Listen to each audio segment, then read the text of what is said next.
afternoon, class.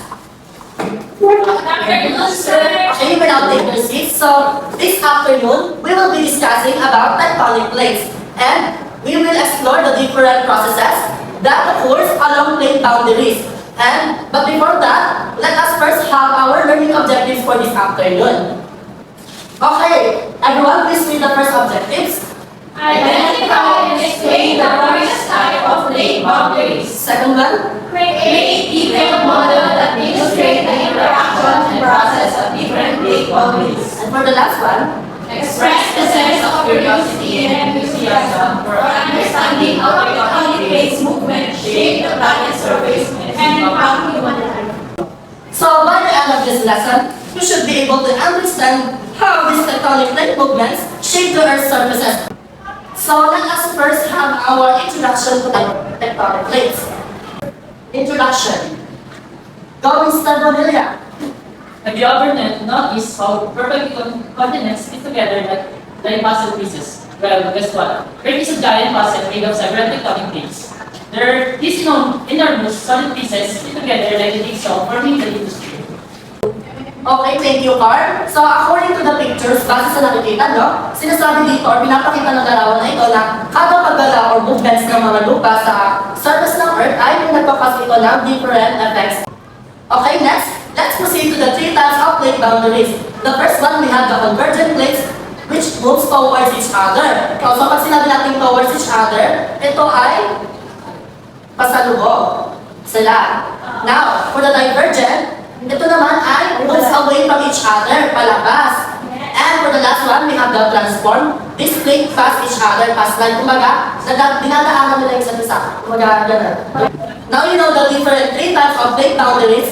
Now, who can give me or what do you think are the results of activities such as plate boundaries like convergent? So, it prefers the plates move towards each other. So, it prefers for equal to Okay, very good. An example of convergent plate is when a volcano moves from each other. It is what it is formed. So, pag sinabi natin transform plate boundaries, ito yung dalawang plates nag-translate pa sila or nagkaganon lang.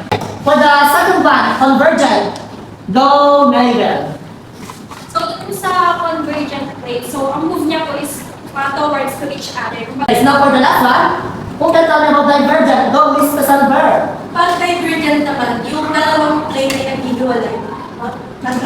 Okay, very good. Now class, we will have an activity. But first, let me read our instruction. This afternoon, we will demonstrate an understanding of the different types of plate boundaries and their corresponding geological features through a group activity. Hence, students can act out the movements of the plates using your bodies, or I will give you these 3 biscuits which will help you to further explain how plate boundaries occur. So, for me to get it, here is our rubrics.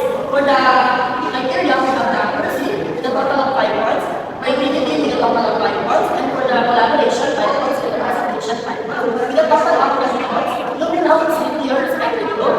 This is the biscuit for the group 1, for the group 2. As the plate converge towards each other, the edges of the plate are compressed and deformed.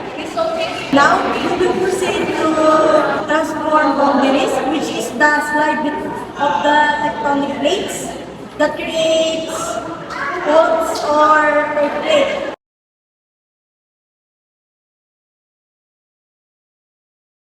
So, divergent boundary is a place where two earth plate tectonics moves away from each other. So, these movements allow the formation of mountain, mid-ocean ranges, trenches, volcanoes, and earthquakes.